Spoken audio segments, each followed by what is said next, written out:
Kia ora everyone, my name is Damian Sligo-Green. I'm from Bamboo Creative, and this is Paul Young beside me. We're re-recording this session following the workshop that we hosted on October the 3rd, 2019, which was really running through and explaining the model and the 2050 calculator for the Greater Wellington region. Unfortunately, that recording didn't survive, so we're doing it again. And the intent of this recording is, I guess, to give you an overview of the model itself, and then secondarily to help answer some of the questions that came up during the workshop. So that's the key intent. We've got the slides that we had from the original workshop, so we're going to run through those, and then we're going to address some of the questions that came up following that. So without further ado, I'm going to pass it over to Paul, who will run through his slides. Cool. Well, kia ora everyone. As Damian said, my name's Paul Young. So I did the modelling work for this project. I just want to say that some of you might come across me in my new job at the Ministry for the Environment, or now actually at the Interim Committee on Climate Change. So just to emphasise, I did this work in personal capacity before I started there, and I'm not speaking for those organisations. Good disclaimer. Yeah. So getting started, there we go. Great. So just to start with a bit of history of where this calculator that we built came from. It started from a trailblazing thing in the UK back in 2010, where they built this national level model for the UK and made it all open source, and then worked to help other countries to adopt it. So, do I click here? Okay. So the first country to follow was China in 2012. And you see a few more followed in 2013, and then picking up steam, a few more in 2014, and more again in 2015. And then when we get to 2016, that was when New Zealand came into the fray with the Wellington City calculator. And there's been more since, but we'll cut the...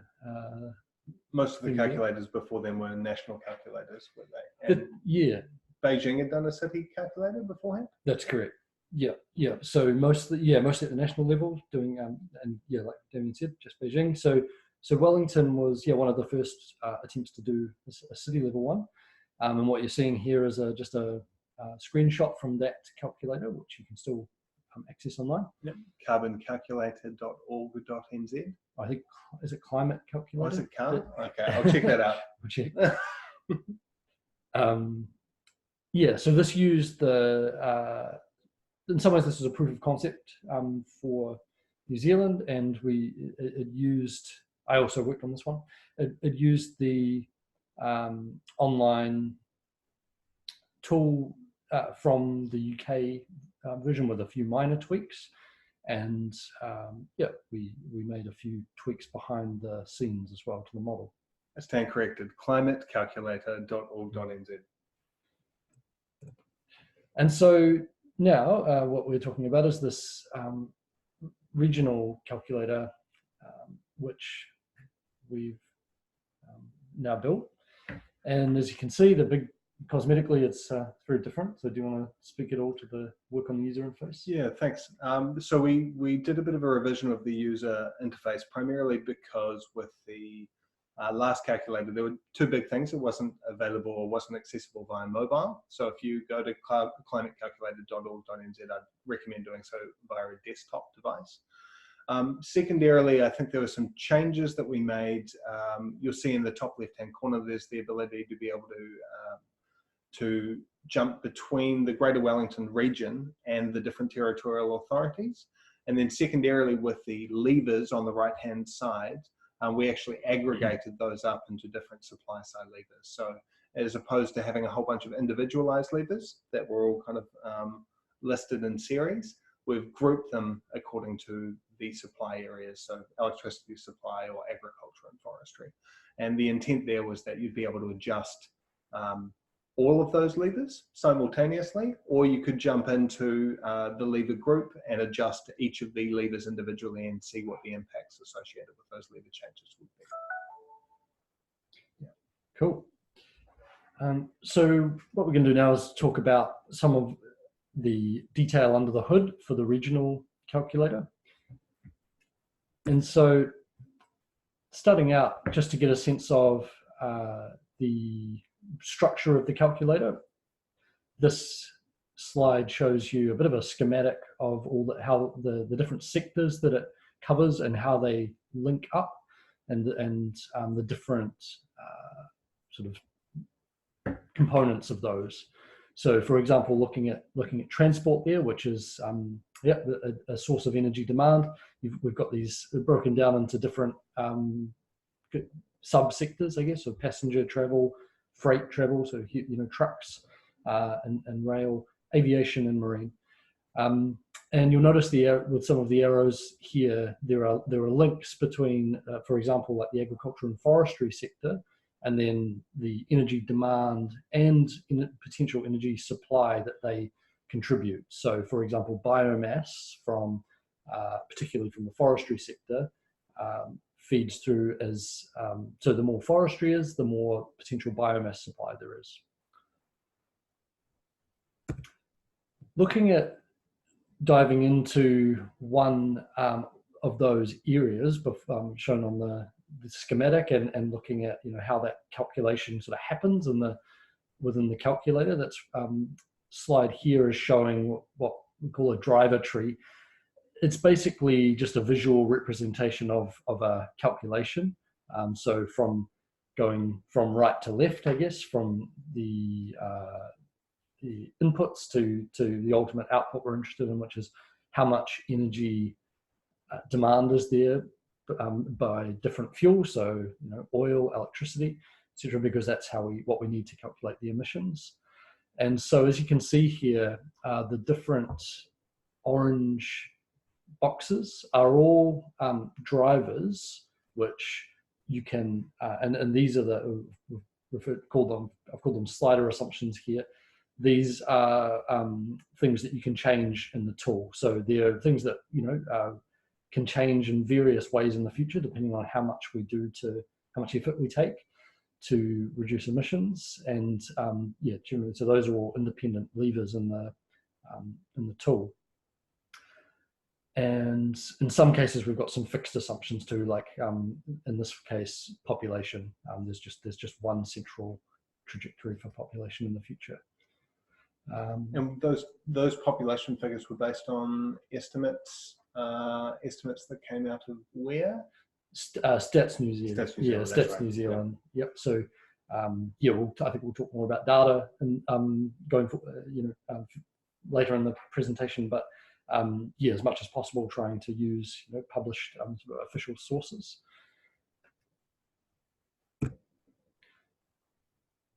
So now we're talking about data sources. So just on the when you go to the tool so by the URL. So if you wanted to visit the tool, you can open it up. That's probably an important thing to say at gwrc.2050calculator.nz. We'll provide a link in the notes. And then you can actually use any one of the territorial authority prefixes, so porirua.2050calculator.nz as well. But if you open that up and click on the About the Data item right in the top header right there, you should be able to come to the page which actually lists both the process but also the different sources associated with that fed into the development of the model in the first place. Yeah. That's right. So I think just a couple of things to highlight are that we've relied on the regional greenhouse gas inventories that have been undertaken, and I think there's one being updated. So we've used the 2014 and 2016 ones to basically calibrate the calculator to what the current estimate of Wellington's emissions in those different sectors, and make so that our future projections are consistent with that base year. And I think it's probably an important thing to note here that I guess because it's an evolving field and because quite a bit is changing, the best data is often in flux. So there's new data sources coming online, and there are also new methodologies and best practice which has been developed in a reasonably frequent fashion, given this is a very kind of emergent space, and practice is really being refined. I think one thing that was mentioned at the original workshop we had is that Wellington City now is trying to take into account to its model part of the emissions associated with cruise ships that are coming into the area, but there are also more. There are other considerations associated with accounting methodologies that are changing as best practice changes. Yeah. So those things can be updated within the calculator framework in the future as these things evolve. It's quite an adaptable and relatively easy to update model. Carry on. So just to talk through some of the, when you're using the interface and playing around with the sliders, so as I said before, the individual kind of drivers that are important determinants of future emissions here, I usually have their own lever that you can vary. And when you're using the tool and you hover over the levers have 4 positions usually. Some of them have fewer. And those, you get a little description of those when you're hovering over, as this slide shows. That's sort of a very concise explanation of the assumptions for that level. And generally, the 1 through 4 is going from basically doing nothing to doing as much as we can. There are a few levers which don't quite work on that in that fashion. They're kind of indicating more of a choice or an option that aren't. But more generally, the heuristic is going from kind of current trends and behaviours through to quite exceptional change. So it goes from kind of moderate to no change from existing trends and behaviours through to really exceptional effort and change. And so just to highlight, one way you can get more information about the assumptions that underpin each lever is by clicking on the little eye icon next to that lever, and you get a more wholesome description of those assumptions. So we came up in the workshop that actually there's an error in this slide, which we have identified we need to correct, that the numbers and the graph are not showing the same thing. So that was useful to identify. The graph is correct here, but this, this is example here is showing your possible pathways for electrifying light vehicles. So the percentage of your vehicle travel that's being done in electric vehicles, and as you can see, the range there, if we look at the 2050 values, goes from between about 40% to 100. So that's based on some modelling that was done by the Productivity Commission's recent inquiry into a low emissions economy. So that's an example where we were able to draw on some research, so domestic research to inform those assumptions. This slide is stolen from a UK presentation which I had access to, and basically we've already talked about it really, just the sort of definitions of how we set the levels 1 through 4, going from no effort. So it says here not business as usual, because actually in some areas we are already, there are already policies to push. So we might be more at level 2 actually with current policies, but level 1 is really nothing changing in the future, and level 4 as far as we could go, and that can be quite hard to really determine as one thing. So the example we just gave with electric vehicles, there's obviously we can't get more than 100%, so that's sort of the upper bound. But another example I wanted to highlight is with talking about mode share. it's a bit harder to say really, what's the maximum mode shift that we could achieve, and I know different people will have quite different views on this. So, in some areas these assumptions have been set, largely just by assumption, and there aren't. It's hard to really pin down precise figures. So that's where there is good scope for debate. But the tool hopefully tries to capture, I guess, the full range of what might be possible. And yeah, who's to say? As Paul points out, there could be large technological and/or cultural innovations which occur, which could open up new possibilities in these spaces. But these estimations have been based on existing trends and expectations, and I guess the kind of realm of what's possible as we understand it at the moment. Yeah. So one significant innovation that the regional calculator has done is being able to slice at different TA levels. I think this is a bit of a first for any of the international calculators. And this slide is showing you how you can do that with the Select Region tab. You'll notice that there's quite different greenhouse gas emissions profiles for some of the different regions, particularly just between your more urban TAs and then wider upper, very different. So that means that some of the levers have a vastly different sort of magnitude of effect on different TAs. Just to talk a bit about the data, broadly, or generally speaking, the data is more reliable at the regional level, and as we slice down further, we're having to use more assumptions to disaggregate that in some places. So take it as indicative. I guess and in some areas it's quite, there is robust TA level data, for example, in land use from Stats NZ, so the same source of the greenhouse gas inventory data, it goes right down to TA levels. But for, I guess another example being transport, as you get into a smaller and smaller area and you've got more and more, cross-boundary issues with transport, it becomes really hard. So we've used, I think in transport example, assumptions about sort of per capita transport being pretty consistent. And as we get better data at the TA level, that could be updated.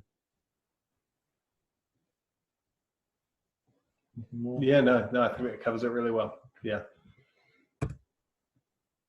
Yeah, and that I guess flows into this slide that, as Damian said before, the evidence base for what climate change mitigation is really evolving rapidly in New Zealand. And as we were developing this calculator, which happened over a reasonably extended period of time, it changed quite a lot in that time. So we had to do updates from when we started on some of the areas. And some of the getting better data or different accounting approaches is another example. So the good thing is that the calculators are relatively easy to update with revised assumptions or new data and things, but it is a bit labor intensive, so there's some work involved. And since you put this model together, there has been a change in the accounting methodology that's used for forestry. Well, there are, forestry is an interesting one. There are actually a number of different accounting approaches used at the national level, and basically New Zealand's Paris Agreement target. Well, we're using a different sort of a novel accounting approach there, and we've tried to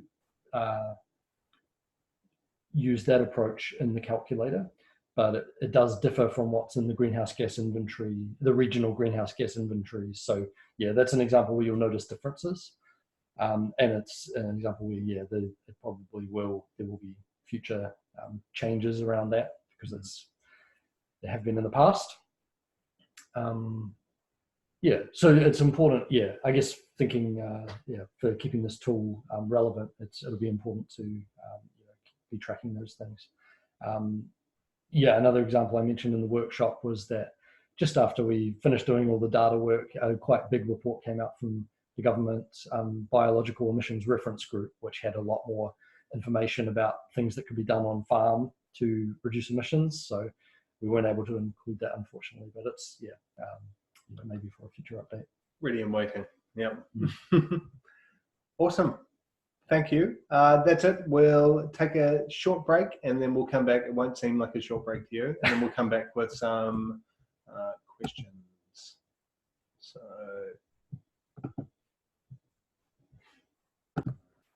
great. So it's been a little bit of time for us and no time for you. We've just opened up a document which is really covering off some of the questions that popped up during the workshop itself. So we gathered these at the beginning of the workshop to help guide some of the session that we ran through. So we've listed them in a few answers here, and these will be available in a written form, but I think we'll just speak to them. So one of the first questions was, we're about to do a new inventory. What impact is that going to have on the model and calculator? So that really ties in with Paul's last slide. If we were looking to incorporate this new information, then the model and the underlying driver tree will have to be updated. That's totally possible. It's a little bit labor intensive, as Paul pointed out.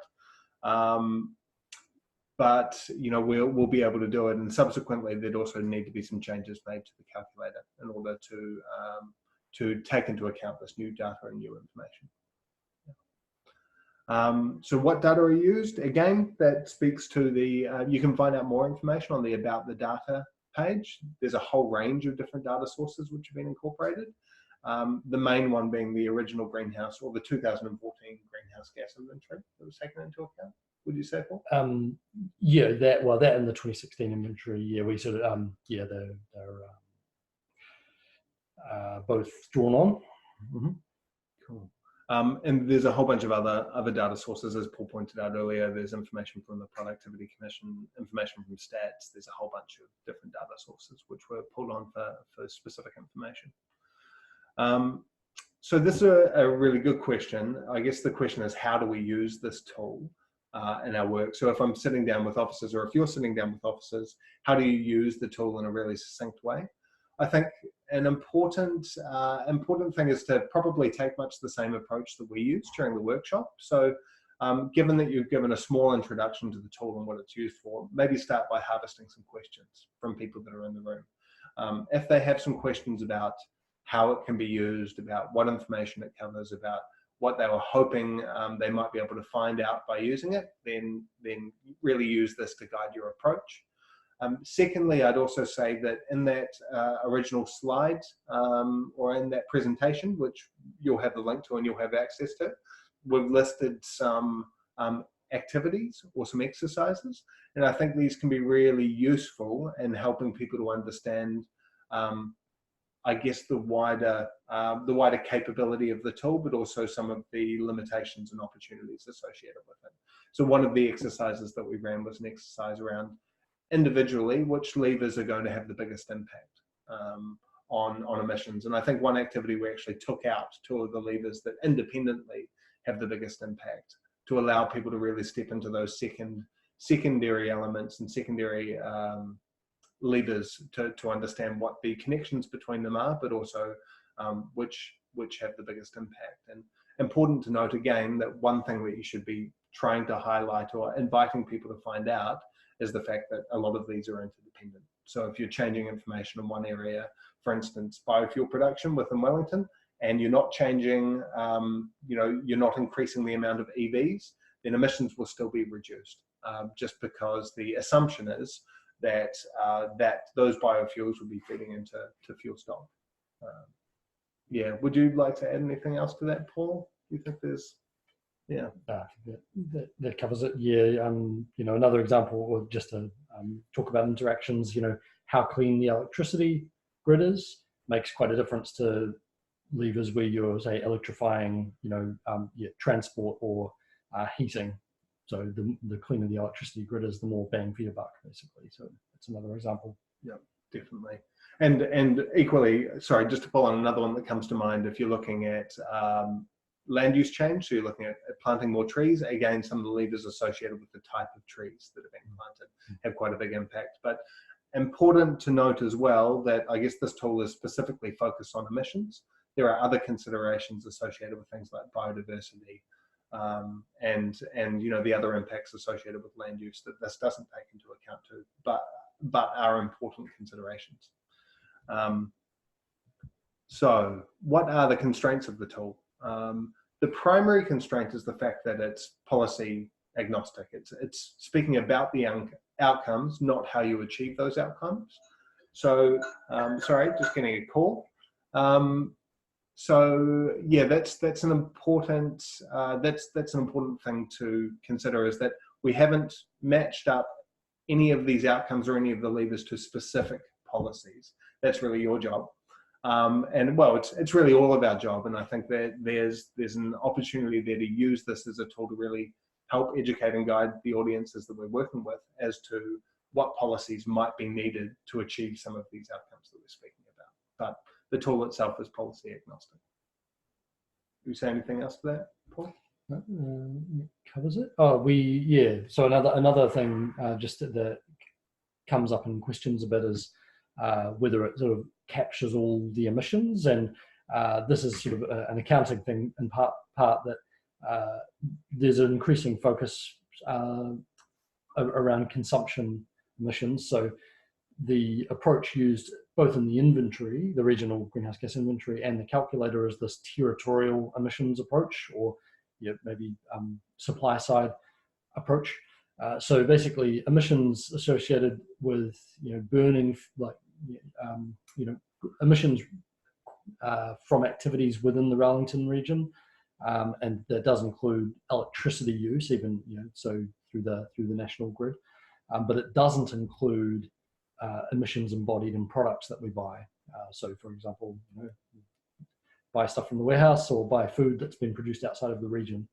So that's a totally different way of looking at the emissions problem, and there are other tools that do enable households to do that. So. Cool. Another question: how do we explain to the public how they can use it? I think important to note here that it's not the most accessible tool. So it does require a certain amount of literacy around emissions in the first instance.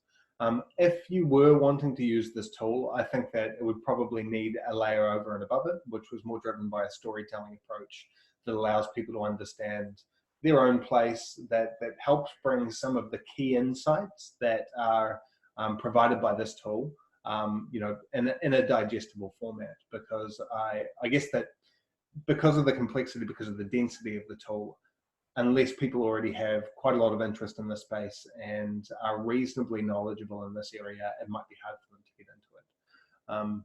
I guess there's a consideration that there could be different ways in which this tool could be used, but I think it's one of the key things it's providing is an evidence base associated with what changes would need to be made or what outcomes would need to be achieved within the Wellington region in order to reduce our overall emissions. And I think it's a really important way to think about this tool, is that it needs people like yourselves, and if being used to engage with the public, it needs some additional layers of information or some additional context wrapped around it in order to be able to be used. That said, it could be used with additional programs for school programs with additional resources, or other public engagement campaigns. And there are some ideas that were developed a little bit around that that could be explored further. Another question: what's the political buy-in? This tool could really be used to help foster that. Ideally, you can use this tool to run through it with staff, but also with councillors to help them understand what the real challenges and opportunities are associated with reducing emissions. One idea that I've mentioned and that was floated by returning councillor Roger Blakely was using this tool to help develop a regional climate change strategy, specifically the mitigation opportunities present for the region. That's a big opportunity to do that. Kind of links to the next question, which is how would we link policy to levers? Also jumping back, again, this is kind of policy agnostic. but there are quite a few initiatives or opportunities for doing that. And these tools can be used in engaging specifically with certain sectors to help them understand what actions they might need to take in order to reduce their emissions, but also, I guess, to engage with a wider representative group of the public to help drive that conversation forward.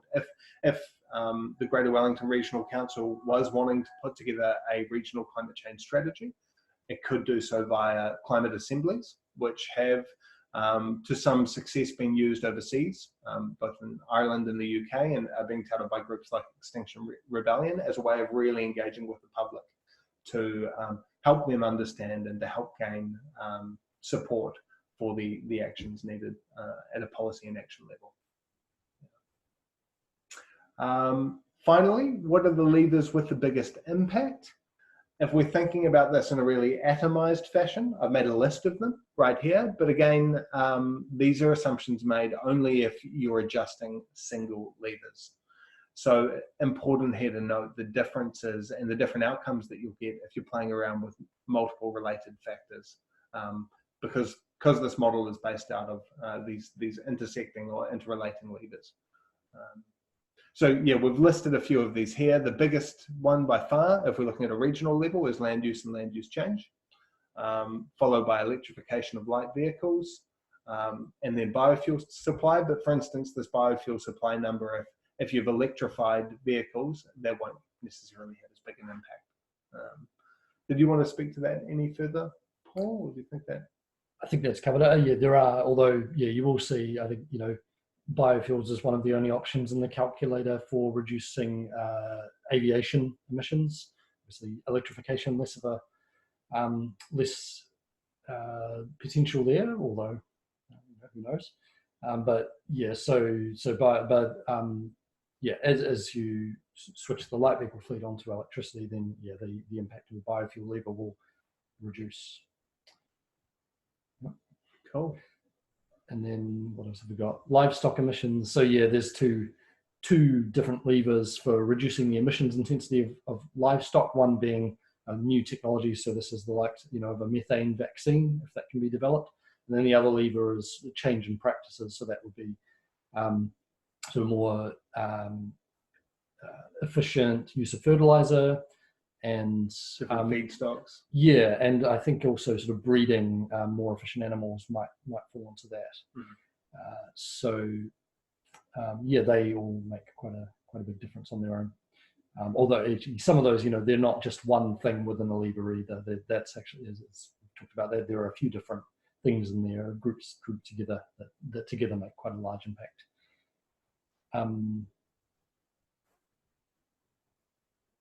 Yeah. That's it. So that's the end of our questions. I'm sure that you have additional questions, and I guess this video is really to be used or referred back to as a guide. If you do have additional questions, or there are other things that you want answered that we haven't addressed today, then do feel free to send them through to suze.keith@gw.govt.nz. I feel I'm getting myself into trouble with all of these URLs in this video. Or you can send them through to myself, Damian, at bambooCreative.nz. Yeah, in the meantime, look, this is really a living tool. There's opportunities for it to be improved as well. If there are some specific issues that you find, or some opportunities that you think, or ways in which this tool could be improved, do feel free to let us know, because we'd love to know about them, and there's the opportunity to make those. We've got a list of tasks or nice to have elements that we could add. So yeah, without further ado, I think we'll wrap things up there. Do get in touch if you have any questions, and otherwise, thanks for watching. Cool. Bye.